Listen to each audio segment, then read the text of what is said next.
Because, like, Democrats love Republicans, dude. They love Republicans. Bro, maybe if someone was like, oh, I'm a registered Republican, I love Republican Party. Like, maybe the Democrats would be like, oh my God, we have to win these Republicans over. So cute, my little Hasanito.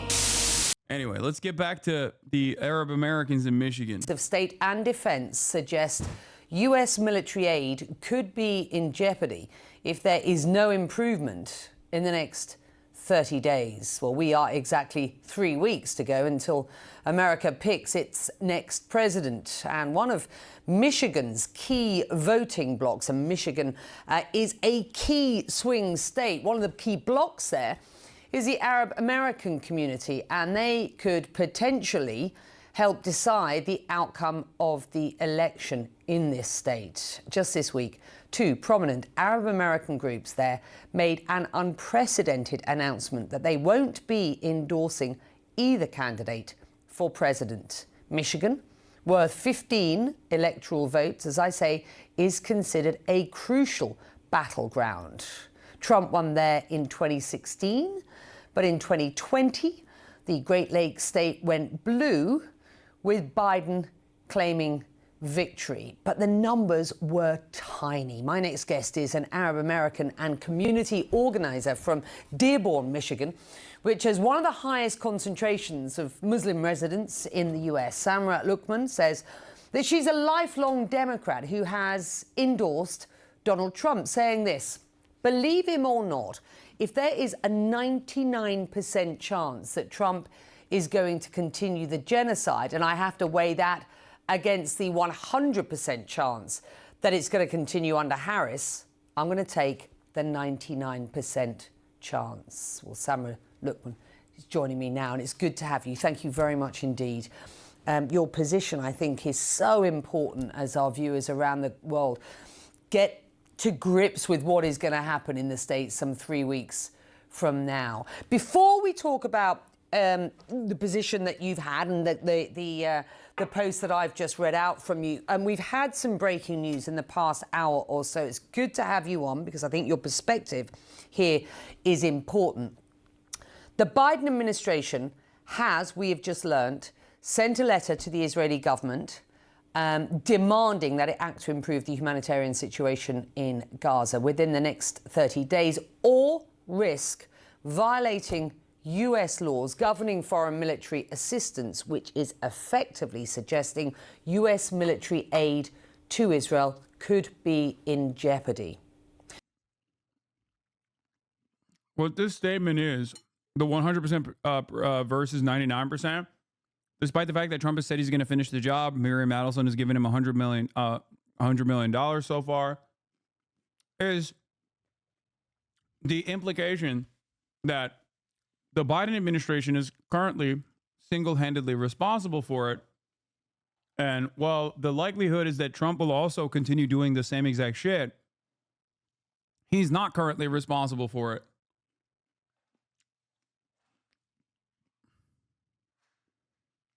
That's the calculation that these people are making. What's your response to that? Well, I mean, first of all, we've heard a lot of lip service from the Biden administration. So a lot of the things that are stated have not been followed through, or in actuality, the opposite has been done. So, for example, saying that you want a ceasefire but continue to send military aid, or saying that you may withhold it in the future but continuing to send it as we speak is really hypocritical, and the community really sees right through that. And then, on another note, the issue of the election for me and many other voters is not what Biden could potentially do at this point. It's a little bit too little, too late. We want accountability. We do not forgive him. Like, I don't care. Like, I don't agree. Okay. But I'm not going to spend a whole bit of time criticizing this person, because how can I, when the Democratic Party has been like, yeah, fuck you. What am I supposed to say? What am I supposed to say? I hate Donald Trump. I think Donald Trump is going to somehow figure out a way to be even worse than the fucking Biden administration, but the Biden administration is committing the unimaginable. Once you're doing genocide, once you've greenlit genocide over and over again, that's it. You've maxed out.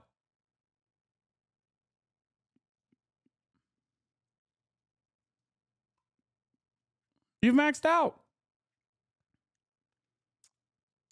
What are you supposed to do? What are you supposed to do for these people? Ironically enough, maybe now that they're saying they're going to vote for Trump, Kamala Harris will listen to them because they love Trump supporters. The Democratic Party loves Trump supporters. So maybe they will finally listen to these people now that they think that they are Trump supporters. You know?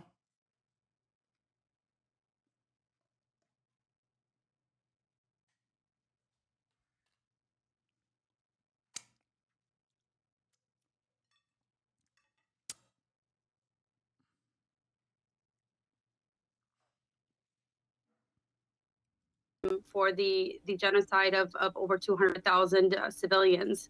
So there is absolutely nothing that Biden could do short of pulling a Jesus and resurrecting all those lives that could make us come back to the Democratic Party for the presidential. I'm fascinated to hear this. Can I just ask you, do you dismiss outright the efforts that the Biden administration certainly has been promoting in trying to get a ceasefire sorted for Gaza? I mean, I'm talking since November. I've been on that story. The first ceasefire was a temporary, albeit temporary, relief in Gaza, but the efforts have been going on behind the scenes since then to get a ceasefire, a more than temporary ceasefire. Have you just simply not bought those arguments, that effort? Well, I mean, yeah, so historically, I've seen Reagan end a conflict with Israel and Lebanon with just one phone call.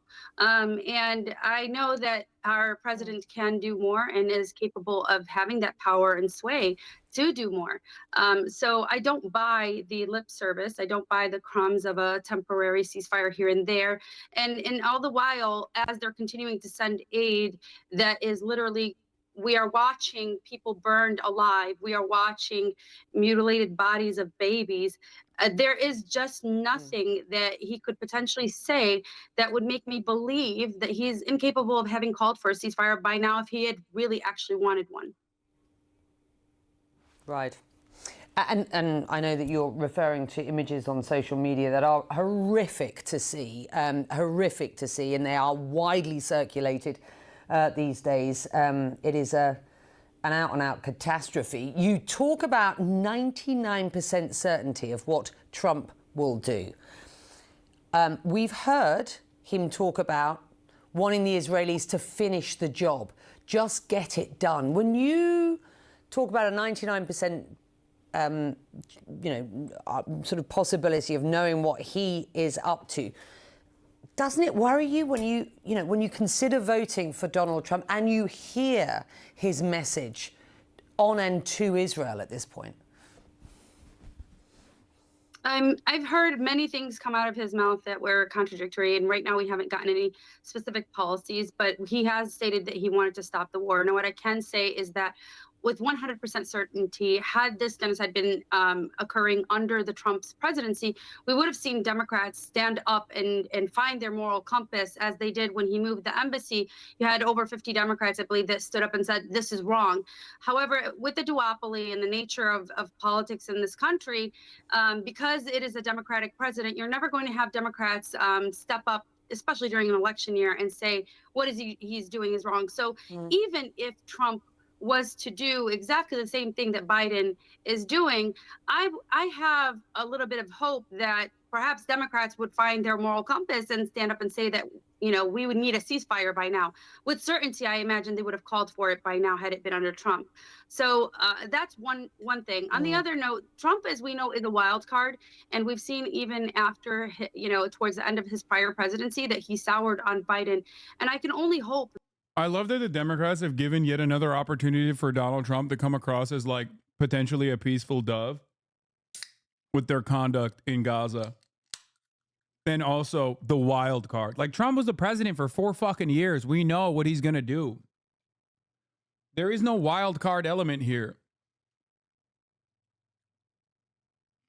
The reason why October 7th happened is because of the shit that Trump did and the shit that Biden did not reverse.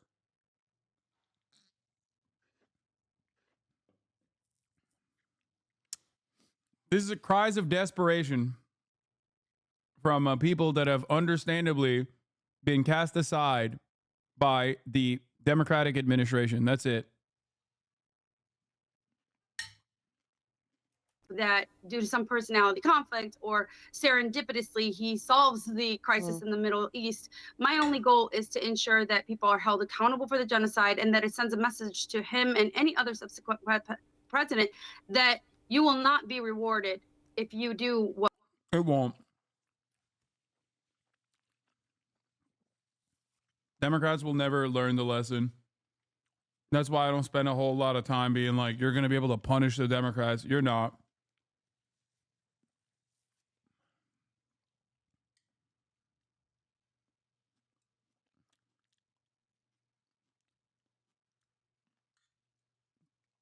You can only shame someone that has the capacity to feel shame. Democrats don't.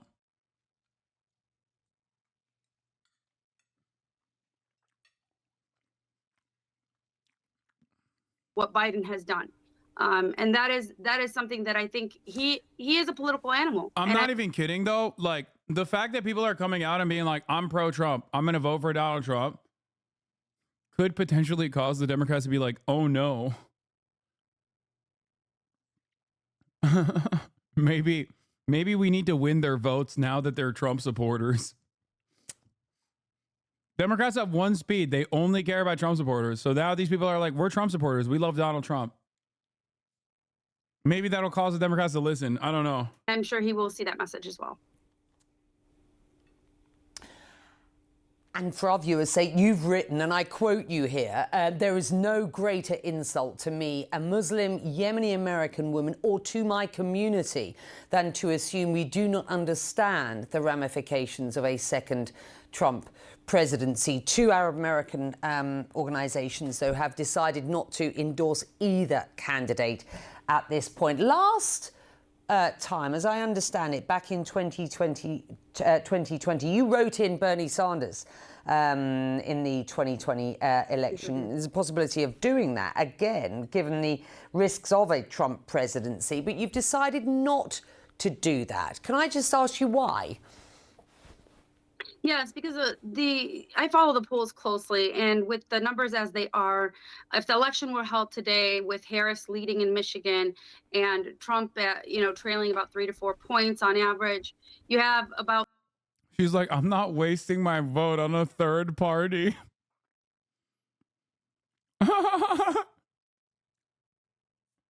She's like, I'm voting for Trump. She's like, sorry, this is not time to fucking waste our vote for third party candidates. Okay. I'm going for Donald Trump. Sorry. About 6% of voters who are voting for other. And if that election were held today, Harris would win. I can't have that. I made the political calculation that I need to vote for Trump, whether I like it or not, in order to effectuate accountability for the genocide. And so that is why I am now not writing in anything. I'm not voting for third party, albeit I do agree with a lot of the other third party candidates, including in my policies and the things that I'm fighting for, even actively to this day. It is a political calculation that I am making, and it is strictly mathematical in order to ensure, again, accountability for the lives lost. They will not learn the lesson. Just letting y'all know. Been there, done that. Not going to happen.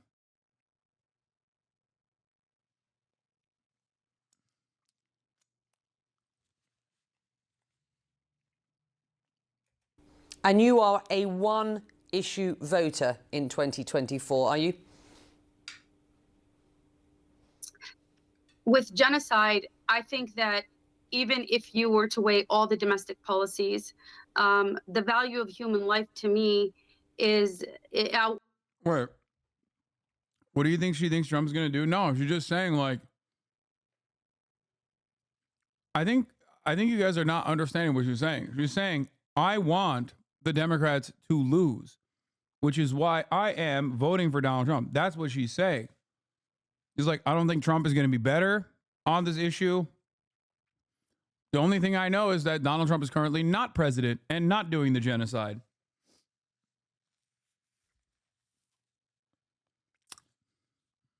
He's saying, I'm looking at the genocide, and my number one issue is the genocide. I don't agree in terms of like Donald Trump being better, but I don't even think that that's what she's saying anyway. She's saying, I'm not even wasting my vote on a third party. I'm not doing a protest vote for a third party. I'm saying this is specifically about punishing the Democrats for doing a genocide.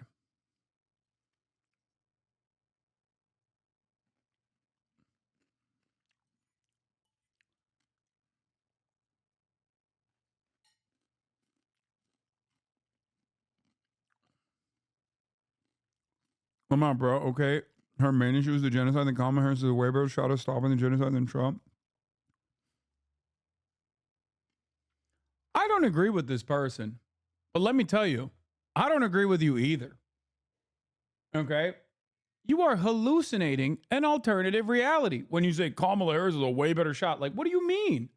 She's the vice president right now. Joe Biden is the president right now. She's running for the presidential election. She's the presidential candidate. What are we doing? Why are we hallucinating a different reality? No, both parties are maxed out on the genocide. Trump will do genocide plus, but genocide is still genocide. That's it.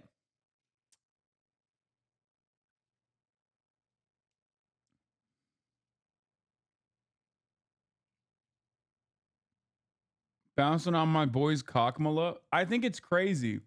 If you were to make an argument like, oh, well, you know, Trump's going to be worse on domestic policies. Sure, there's like a couple different places where you can say that in terms of like Kamala Harris will not do a national abortion ban. The Democrats won't do that yet. Maybe down the line, who knows? But like, you are literally hallucinating. You are hallucinating. The DNC straight up gave no opportunities for even those who would do outreach in these communities to say, like, see, they'll be better. You are trying to outflank the DNC. The DNC has said, we're going to win this race without you. You guys can fucking complain about it here on Twitch, but that's not what the DNC is saying. The DNC's made it very clear. The Democratic Party has made it very clear. We don't even want your votes, they said. It's not that we're taking your votes for granted. We don't want your votes.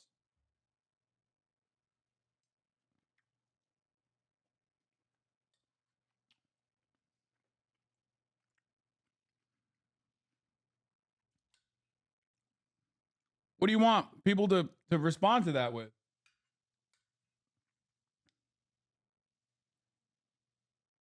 Play stupid games, win stupid fucking prizes. Should I vote for Trump? Fuck no. Don't be an idiot.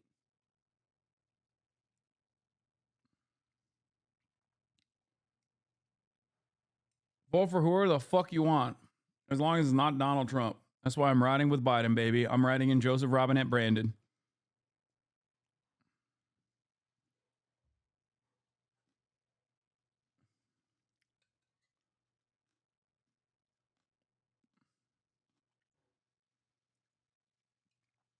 This is not even like don't make perfect the enemy of the good.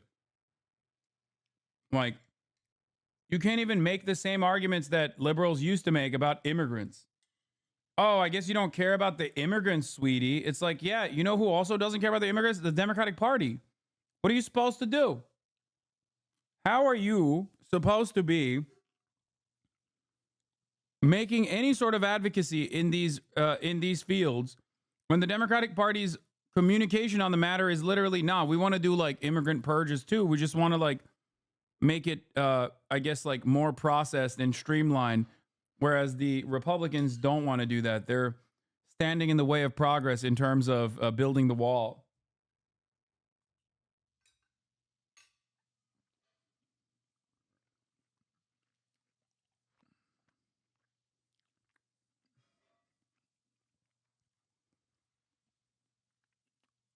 Outweighs everything. It outweighs women's rights, student debt elimination, economy, healthcare, everything that I love and espouse and have fought for all my life. When I put that against human life, it's nothing. It outweighs everything. And so you can call it a one issue voter. I think that humanity and life is more important than any other issue. So I will choose life over everything else. And if that's a one issue voter, then so be it. Former President Trump also in Pennsylvania last night, making his pitch to voters. I'm not kidding. I wonder if like this would have been better if they started doing this earlier. Like I'm literally seeing the method a little bit. Because like Democrats love Republicans, dude. They love Republicans. Bro, maybe if someone was like, oh, I'm a registered Republican, I love Republican Party. Like maybe the Democrats would be like, oh my God, we have to win these Republicans over. Are you planning to vote for Kamala? Suck my fucking dick, dog. Get the fuck out of here.